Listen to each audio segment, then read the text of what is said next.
Hello, everyone, and welcome back to the Big Life Podcast. I'm Leah Klinke. And I'm Kate Phillips, and we're so excited to be here for today's episode, and we can't wait for you guys to hear from our special guest today.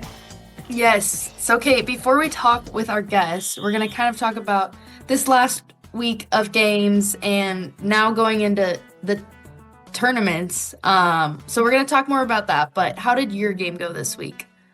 We had one game we played on Sunday against Auburn, and it was our last game of the season because we didn't do well enough to make it to the SEC tournament, unfortunately. But we ended up tying Auburn 1-1. If we would have beat them, their chances of not making the tournament would have, I'm pretty sure they wouldn't have made the tournament. But we ended up tying, 1-1, scoring in the last couple of minutes, which I guess was like a good way to end off. I wish we would have ended with a win, but yeah, it's kind of unfortunate that our season's over, but looking forward to starting the spring and getting back to work here in the next couple of weeks, and looking forward to this new chapter with a new team. But yeah, how did your games go this weekend? Yeah, well, that's unfortunate that you guys are done. That's so sad, but I mean, you guys had a good run, and it's crazy like how fast it goes by, and it's just like over, and now it's like, what do you do now? Like, it's crazy like just how fast it goes, and now it's just like done. But you guys did well. You did so well. So congrats on your season because you did great. This past week, we had two away games. So we were on the road for like 4 nights straight. So it was a really good, fun trip with my team. We played Virginia Tech and we beat them. And then we played Wake Forest and we ended up tying Wake Forest. So kind of a little bit of a bump in the road for us because we've been on a very like good streak.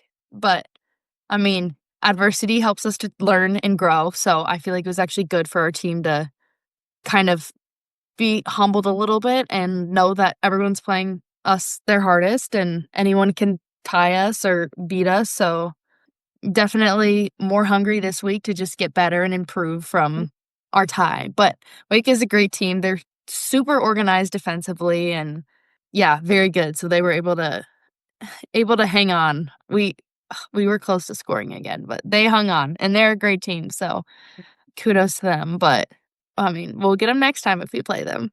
Yeah. And then this next week, we have the ACC has their last regular season game. So we'll play Pitt on Thursday.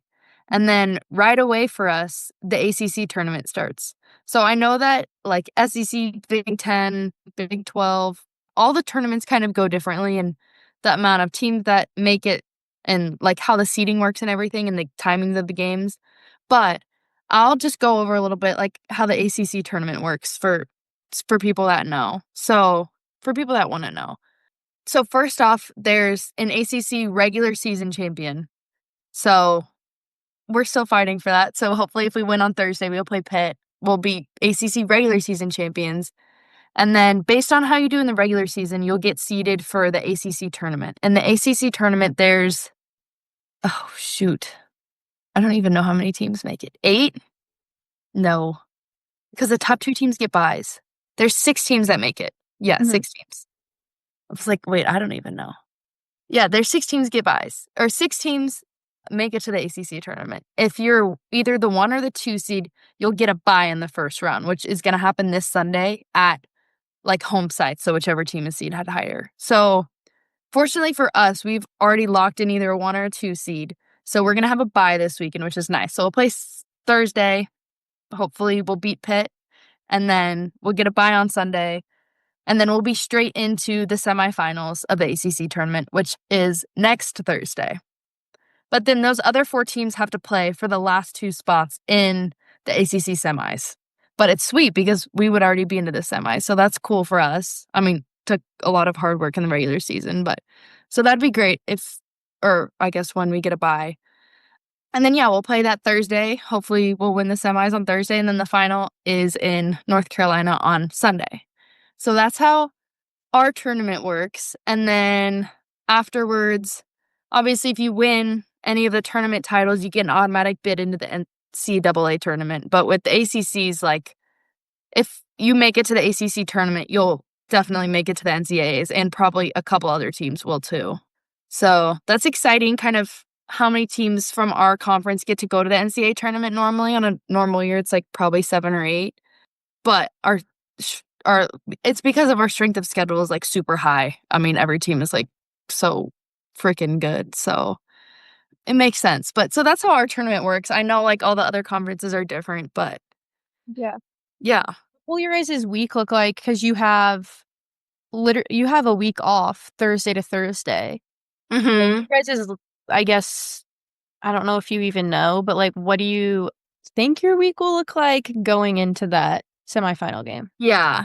Yeah. So first priority after the pit game for us is going to be to rest mainly. Players who don't play a lot of minutes will have a harder practice on Friday. So we'll travel back Thursday night. Friday we'll have like a hard practice or recovery.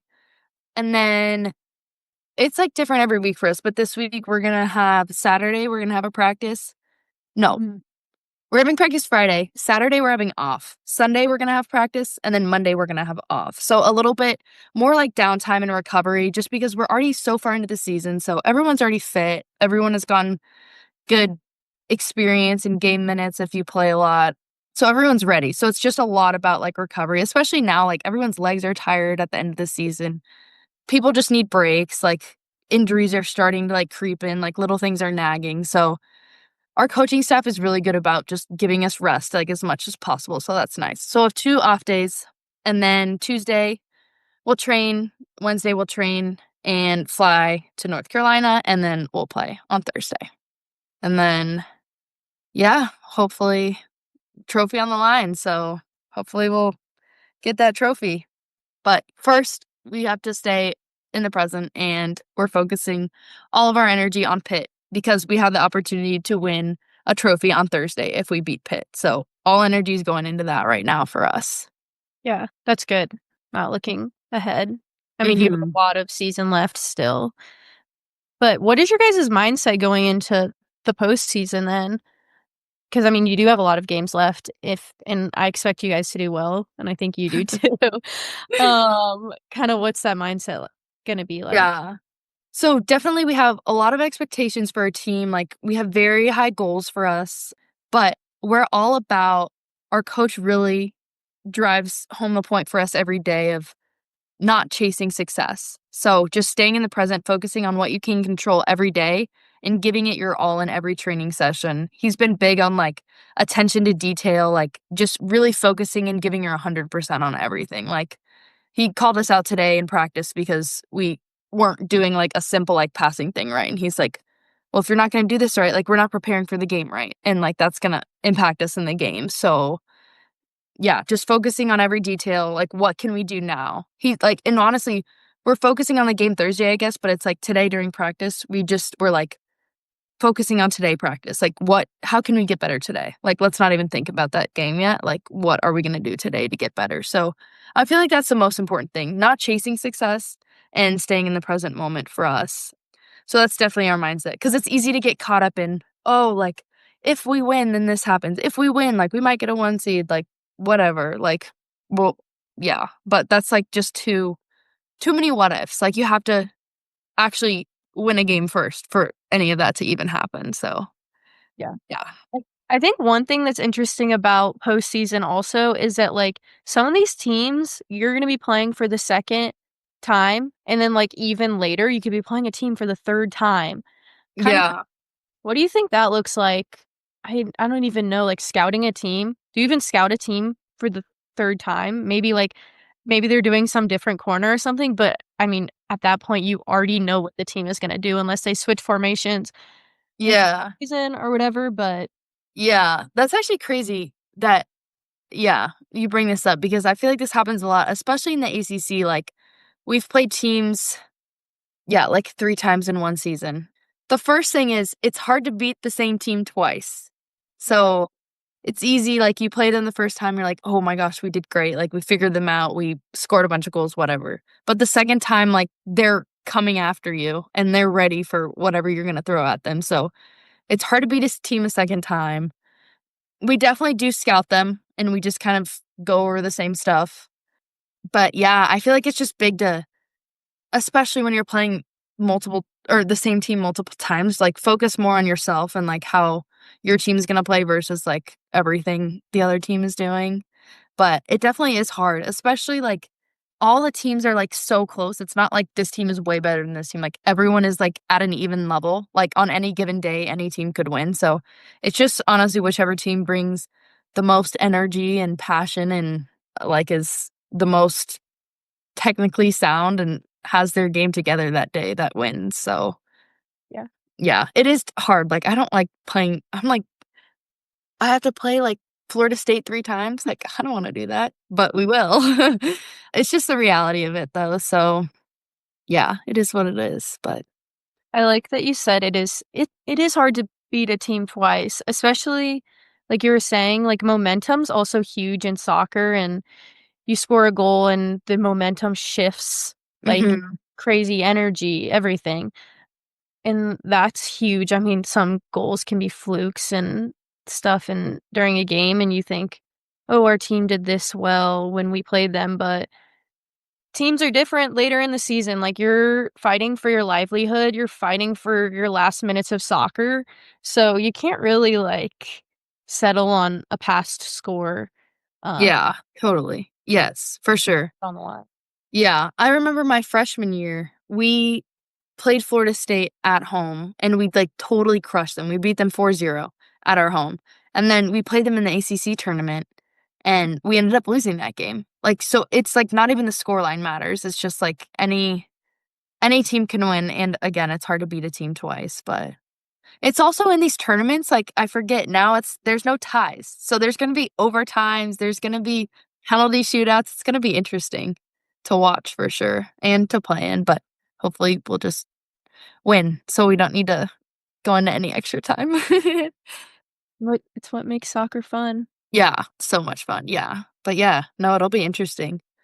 Kind of talking about the games last week too, I feel like one of the big ones was that Miami beat UNC. That Yes. that was crazy. Yeah. Except UNC is not honestly doing as well as they usually are at Yeah. this point. And it's interesting because I mean, they won the national championship last year. Again, back to a point of teams are different each year, and you can't settle on past games, past whatever. I think I saw something that, like, Miami hadn't beaten, like, a right I don't know, I could be completely wrong with this, but, like, a ranked team or Yeah, something. I wow. something like it was something like that, but, Yeah. I mean, anything can happen, and Yeah, anything can happen. Right now, I think, like, UNC's not even gonna make the ACC tournament as of now. So, it's we'll crazy. see. I think they're, like, on the bubble for even NCAAs, but I feel like the committee's gonna put them in for sure. Me and my teammates were, like, actually just talking about that because we were talking about the Miami game, and we were like, "We'll see." But the thing is, RPI too is, like, oh, like, I mean, a lot of it comes from that. If people don't Mhm. know what the RPI, it's based off of your what is it? It's based off the teams that you have played and their level of difficulty based off their schedule.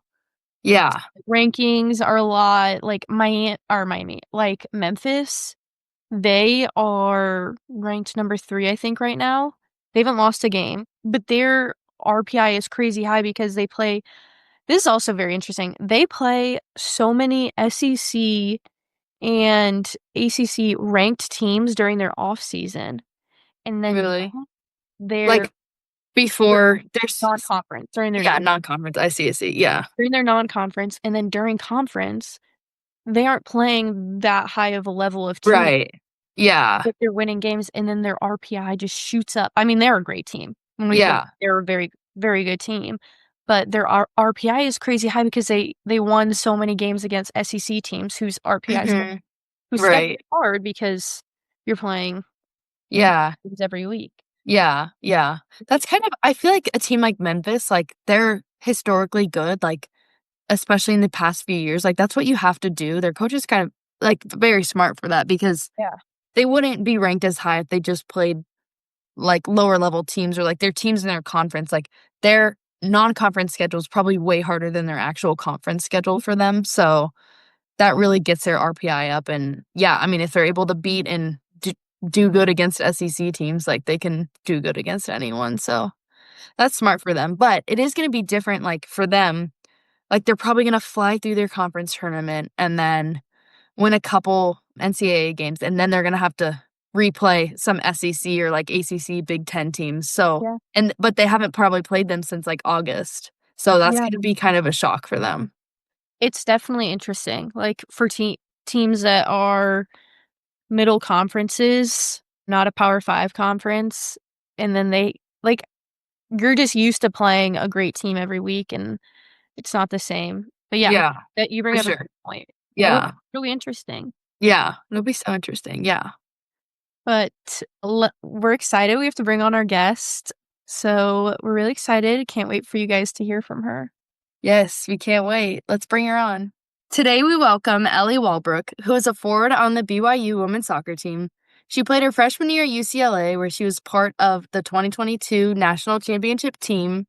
And then after transferring to BYU, she's had an incredible 3 years with 17 goals and counting. This past summer, Ellie also played for Utah United in the USL Women's League, where she was named MVP and they won the championship. Off the field, she's majoring in sports journalism with the hopes of becoming a sports broadcaster one day. She's an amazing player in person, and we're so excited. We're so excited to have her on today. So, Ellie, why don't we start off with you telling us a little bit more about yourself and your journey to BYU? Yeah, awesome. Thanks for having me, guys. Like you said, my name's Ellie Walbruch. I was actually born in Denver, Colorado, but I call Utah my home. Been here since I was like 3 years old, so very fun.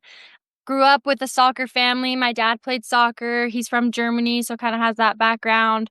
And then my older brother plays soccer. I have two younger sisters. My youngest one plays soccer, and the one in the middle is kind of that cheerleader, girly girl. And so she kind of skipped out, but super competitive family. My parents both played D1 sports. My mom played basketball. My dad played soccer, so kind of grew up in that.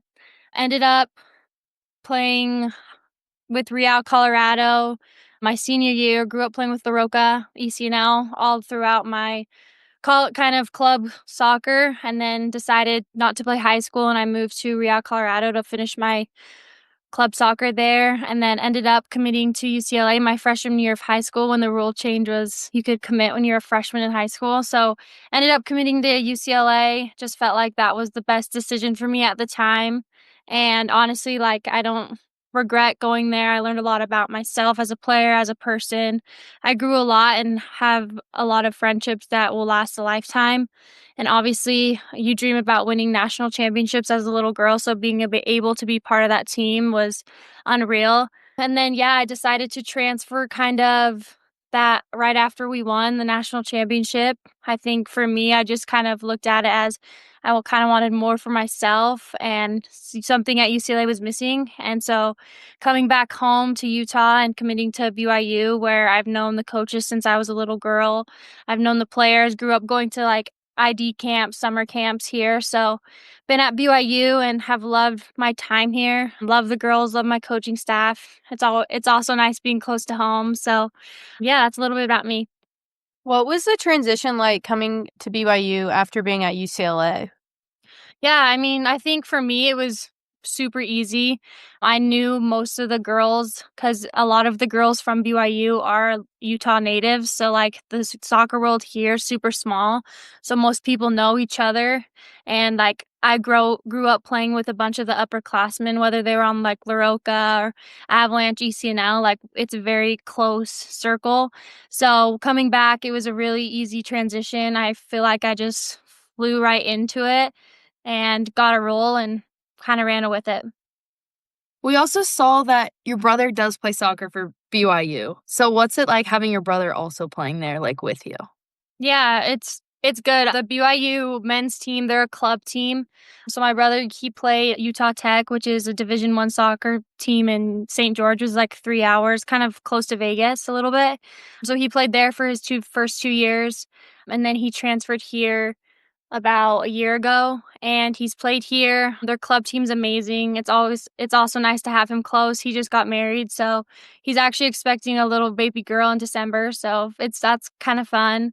But yeah, it's super fun to have him here and close, and we always train together, which is nice on the BYU facilities, so it's been really fun. Do you think having a family that was like really big into sports, like you said, both your parents played college athletics and your brother has like helped you with your transition and like playing college athletics? Yeah, I think it's been huge. I mean, I grew up in a really competitive household.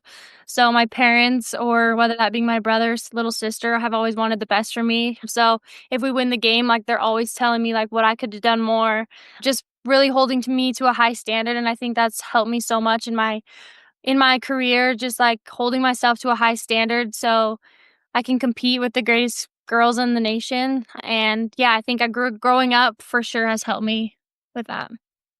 Yeah, that's awesome to have kind of your family, like, all influence you and help you and support you, and they can all relate to you in that, so that's pretty cool. Yeah. Mhm. So, last year, you sat out due to injury, right? So Right.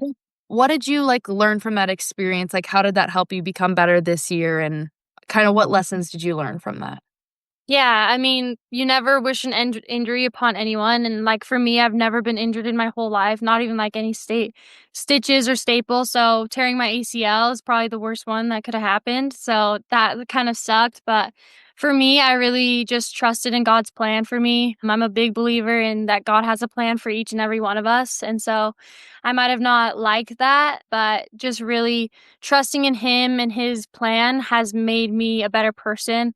And I think a big thing I learned was just like I'm more than just a soccer player. Like my worth is more than just a soccer player and the stats and all that kind of stuff. So I learned a lot about myself and how I'm much more than a soccer player, how I can be a leader off the field as much as I can be on the field. And so just stepping back in, I feel like I've worked really hard to get back into the shape and the fitness and just competing at where I was before. So, and I feel like I really haven't skipped a beat. So, it's been nice, and just having a good support system for me through it all has been huge. Yeah, it sounds like your transition, like after having an injury and coming back, has been really good. What were you like looking forward to most at the start of this season after coming back from injury? Yeah, I think the biggest thing is just stepping back on the field with the girls have who have been by my side through it all. I mean, I tore my ACL in the spring last year, so it was just super devastating. I kind of stepped into this role like as a captain on the team and just being a leader that everyone kind of looks up to, and getting that injury in the spring and not being able to play in the fall with such a young team was kind of hard. So just really being able to step with that team onto the field and just having them by my side, whether it's through losses or wins, has been huge. And obviously getting that first goal back from such a long injury was so good. And I feel like the gates have just been opened. And yeah, like I said, I just trusted in God's plan, and He's been through my side kind of the whole time through it. So yeah. Yeah, that's awesome. That sounds like it sounds like you have a great, like, mindset coming back from your injury and everything, and, I mean, that's a serious injury, but I like how you just stayed positive and trusting in God's plan, like, I think that's huge, and I'm a big believer too, so I think that's really inspiring for others to hear and for younger girls to hear especially, like, even if this is your first injury, if you get injured, like, you'll make Mhm. it through and just trust in God's plan for you, I feel like that's huge. What specifically do you like about BYU and your team this year? Yeah, I mean, I think for us, we're a super young team. Like this year, we only have one senior, so we've kind of gone through the ups and flows of the season, losses that you think you should have won, but just growing. I think we're still growing. I don't think we've played the best soccer, and I think that's still in front of us. So I think it's just fun to grow with such a young team, whether that's on the field or off the field. We've really worked on our culture, especially having that young team.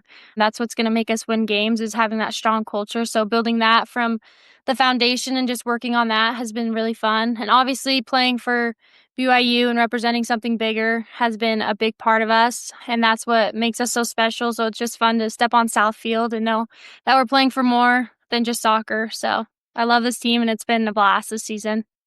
What's been your favorite memory so far with this team and this year? Oh, that's a good one. I think Obviously, for me, I think beating UCLA. I mean, that's my old team, and them coming to Southfield and me being able to score that 1-0 goal to win the game was pretty fun, especially with a sold-out crowd and my family in the stands, and obviously against UCLA, my old team, which was a blast, and they were ranked at the time. So I think that's probably my favorite one so far. Yeah. Kind of going off of that, how is it you guys, I feel like, are known for, like, such a huge crowd at your home games, like, how is that? How does that play into y'all's soccer, and how does that help your team? Yeah, I mean, I think I might be biased, but I love Southfield. Like, I feel like it's such a hard place to play at, especially if you're an away team. But for us, like the fans and like having so many people in the stands rooting for us and wanting us to win and having so much like energy in the atmosphere, it's like unmatched. It feels like you're in a college cup game every single home game you play at. It's been huge, and I think that's a big part why we're so good at home is because we have that fan base and it kind of intimidates other teams. So it's unreal, and I don't think there's another place like it. You were talking about how your team is very young this year and you guys still have a lot of things you can work on and stuff. What would you say are your goals for the rest of the season or even going into next year? Yeah, I mean, we still have an opportunity to make the Big 12 tournament. So just hoping to win on Thursday against our rivals up at Utah. Playing up there, that's always a massive game because they hate us and we hate them. So, I mean, you guys probably know. But yeah, I think just kind of focusing on our process has been a huge thing we've been talking about this season. I mean, doing what we do and not worrying kind of about the other team. I feel like we can still do that better. And I think we'll make an NCAA tournament game because of our RPI. So just really prepping ourselves mentally, physically, and all that kind of stuff just to focus on our process and what we can do to win the games and kind of get the outcomes we want and feel like we deserved. So that's been huge for us. And I think we still have a good chance for postseason play. Mhm. Yeah, that's great. Kind of pivoting to your summer team, what was it like playing last summer with Utah United, and what did winning the championship and, like, the MVP award mean to you?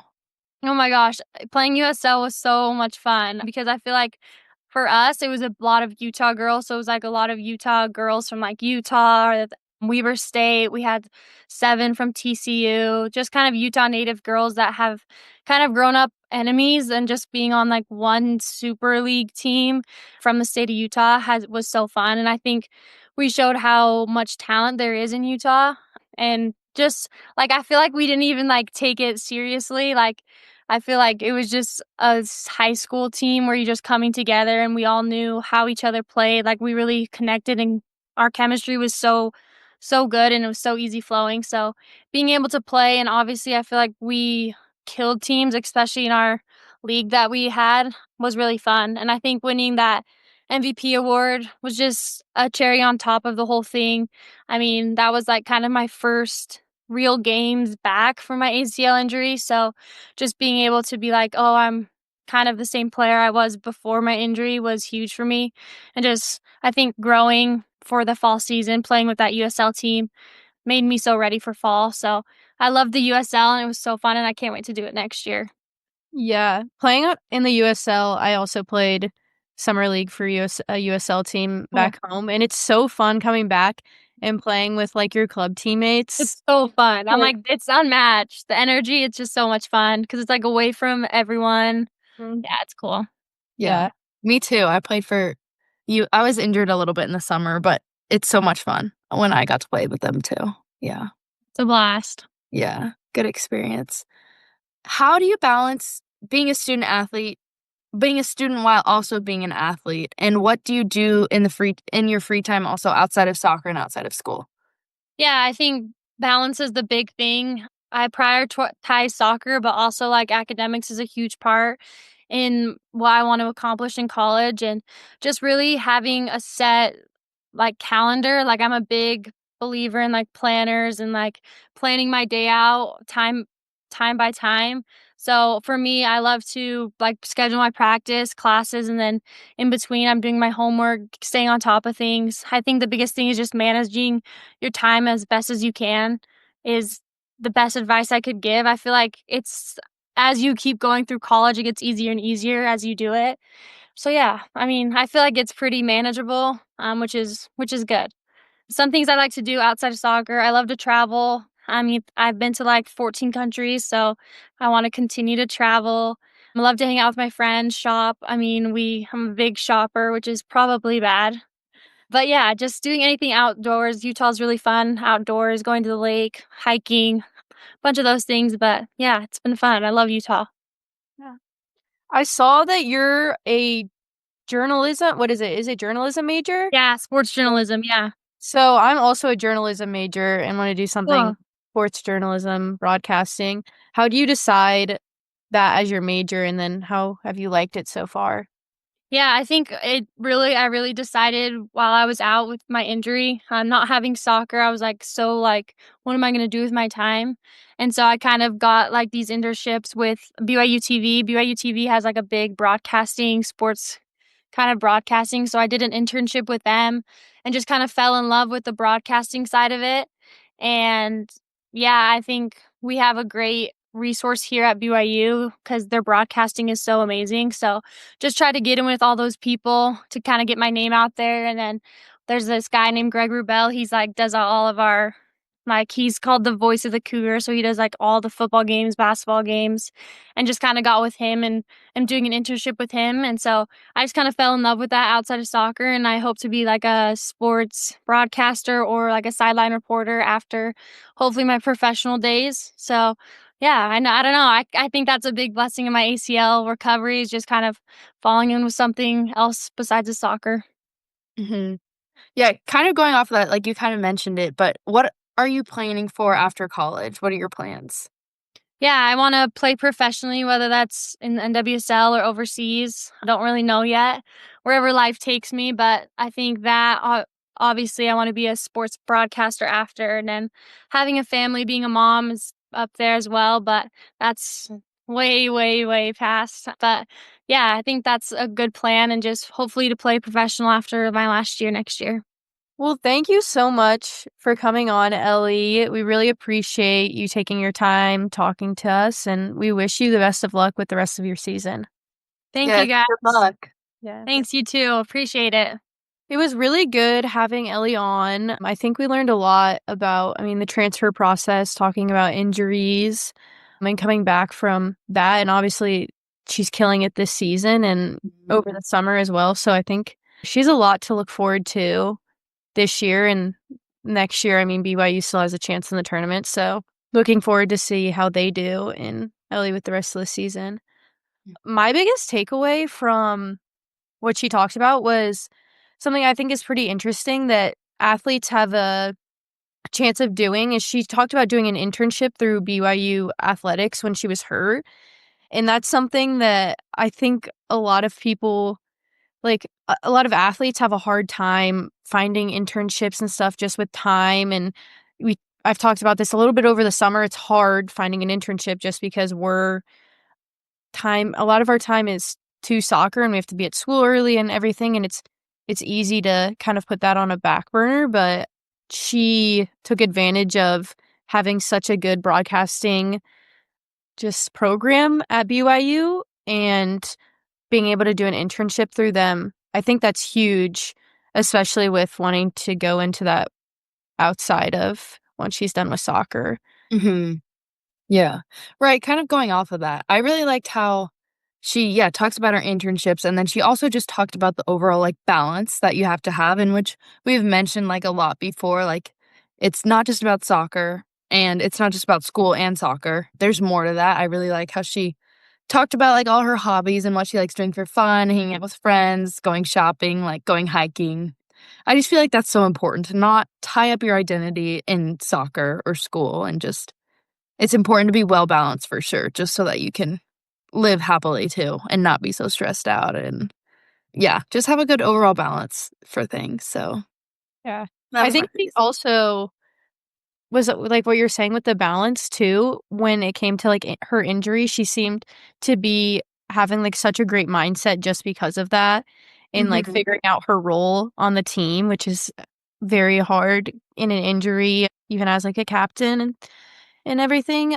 But I think she was able to deal with it or seemed like she dealt with it really well just because she had other things going for her she was doing well and wasn't dwelling on that injury. Mm-hmm. Right, yeah. And it especially must have been hard for her because it was her first ever injury and it was an ACL. Like, that's a big first injury, but she sounded like the rehab process went great and she was able to get right back to things. So that's also an inspiration for like younger people or girls in college who are struggling with an injury, because even if you go through the worst injury of them all, you can still come back, be the MVP of your summer team, have a great college season, and I'm sure she'll go on to play pro after. So that's definitely hopeful for a lot of people. Yeah. Yeah, it was great having her on, and I think we learned a lot, and a lot of younger athletes can take away a lot from Ellie. Yes. So that's it for today. Thank you guys all for listening to this week's episode of the Big Life Podcast, and we hope to see you all next week. Bye.